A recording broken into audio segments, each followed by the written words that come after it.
স্বচ্ছতা বজায় রেখে ক্যালেন্ডার অনুযায়ী প্রতি বছর নির্দিষ্ট সময়ে বিসিএস পরীক্ষা আয়োজনের নির্দেশ দিয়েছেন প্রধান উপদেষ্টা ডক্টর মোহাম্মদ ইউনূস।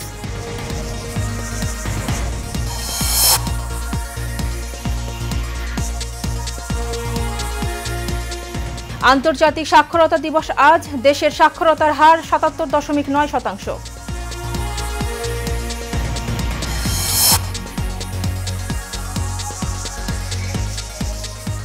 ফেব্রুয়ারিতে নির্বাচন ঠেকানোর কোনো শক্তি পৃথিবীতে নেই বলে মন্তব্য করেছেন প্রধান উপদেষ্টার প্রেস সচিব শফিকুল আলম।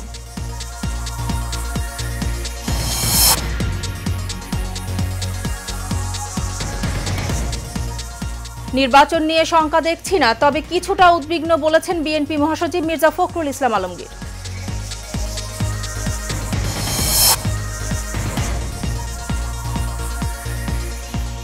নিষেধাজ্ঞা প্রত্যাহারের বিনিময়ে পারমাণবিক পর্যবেক্ষণ মেনে নেবে ইরান, বলেন ইরানের পররাষ্ট্রমন্ত্রী সৈয়দ আব্বাস আরাকচি।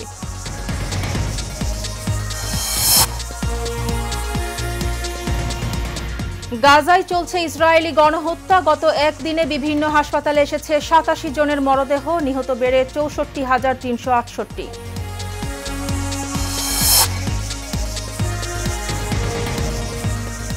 গাজায় জিম্মি ইসরায়েলিদের মুক্তি দেওয়ার জন্য ফিলিস্তিনের সশস্ত্র গোষ্ঠী হামাসকে শেষবারের মতো হুঁশিয়ারি দিলেন মার্কিন প্রেসিডেন্ট ডোনাল্ড ট্রাম্প।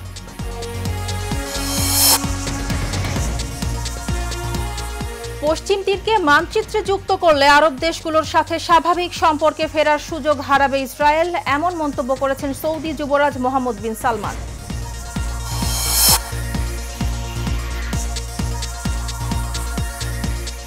তৃতীয় টি-20তে রেকর্ড সংগ্রহ গড়েও শ্রীলঙ্কার কাছে ৮ উইকেটের বড় ব্যবধানে হেরেছে জিম্বাবুয়ে।